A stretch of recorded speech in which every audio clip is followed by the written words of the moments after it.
Hi there, welcome to this video on Zebra. I figured that as we're making electronic music, I would show you how to make a kick drum using Zebra. Everyone needs a kick drum, so let's get into it. The first thing we do is go to the patches, go to local, select initialize patch. Now we need to tidy the patch up a little bit just to make sure that certain things are in place. Now we're only going to be using an oscillator, and we may add an effect or two, a compressor and maybe some EQ. But we need to make sure the oscillator's on single mode. We also need to go to global. In fact, the first thing we'll do is go to oscillator 1, come down here to oscillator module preset, and find the sine tree preset and select that because we want a sine wave. Okay, go back to global, change it to re-trigger so that the oscillator re-triggers at the same point, or starts at the same point every time. We want to take the voice drift off. Again, we don't need it. We want it to be the same every time. We also need to make sure that there's no effects or anything on. We can take the width off as well if you want.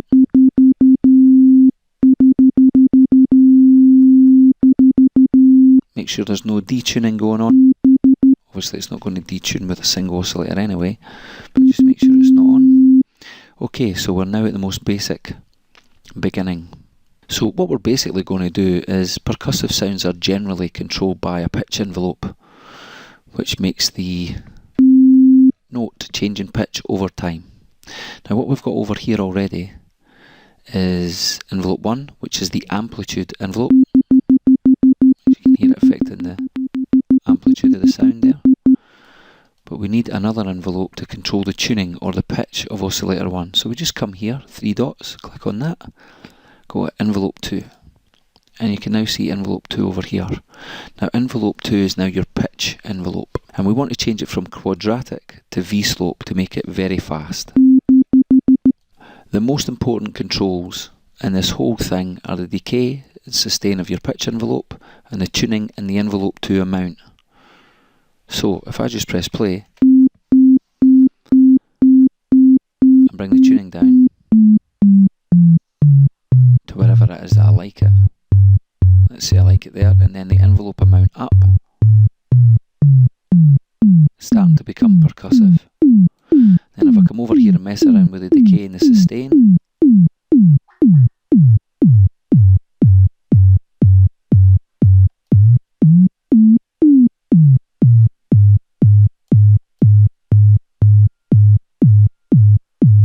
you can mess around with this as well. It's up to you. Always make sure that the velocity is at 0 as well, because we don't want the kick changing with different velocity levels. We certainly don't want that.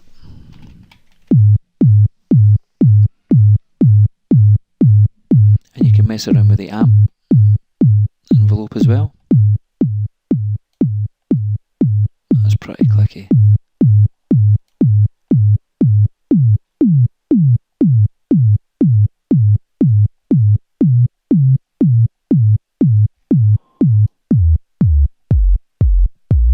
So as you can see, you can get a whole host of different types of kicks just by manipulating those few settings.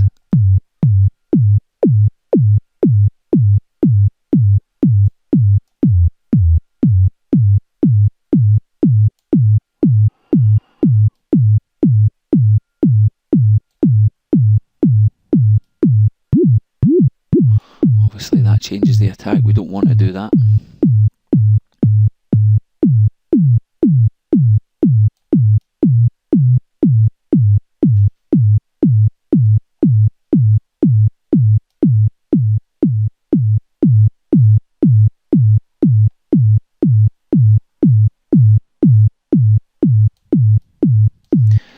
So really, once you've got something that you like, you can then manipulate it by a whole host of different things.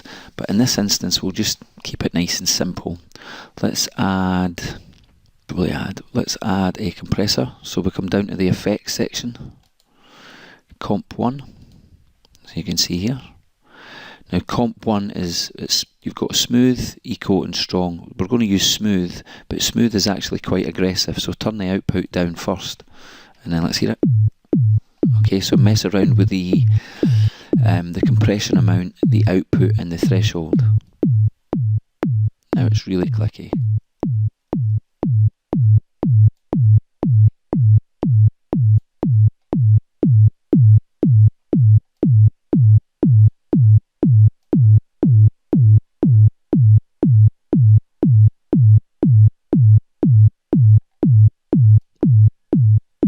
Pretty strong.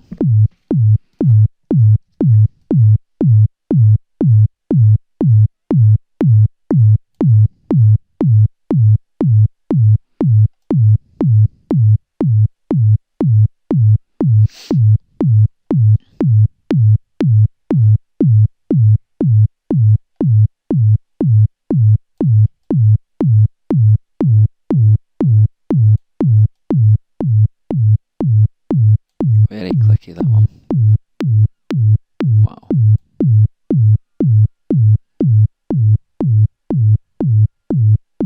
So again, it depends what kind of music you're making and how clicky you want it, how soft you want it. But just mess around.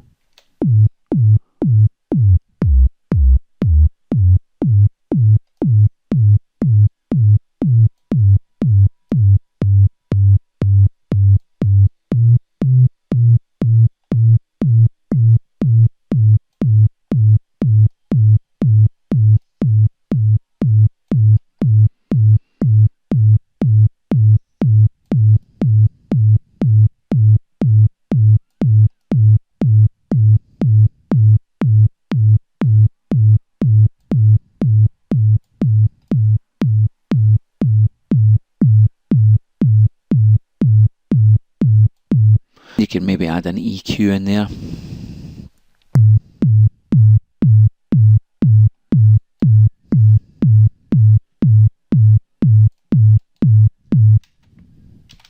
We'll use number 2, depending on what you're after.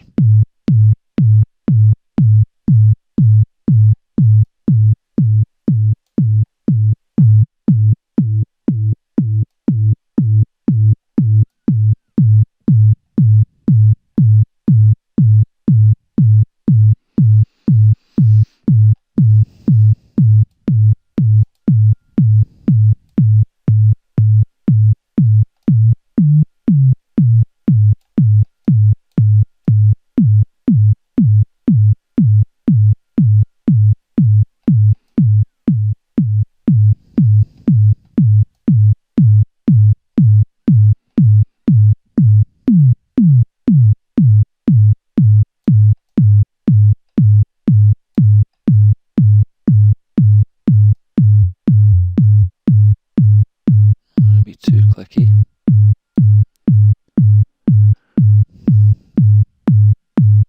And you can see what the smooth attacks does now. Is it off? On.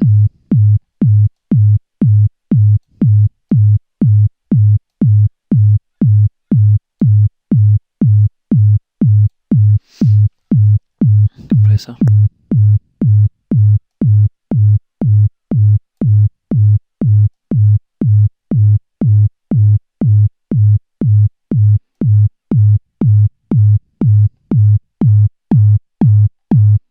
Serious.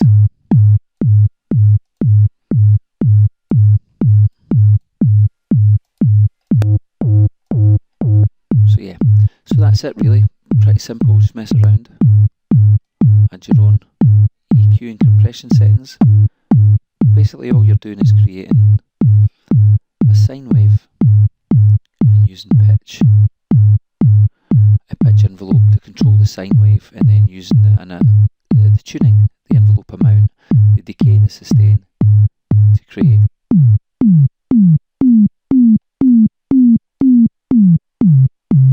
whole host of different kick drums.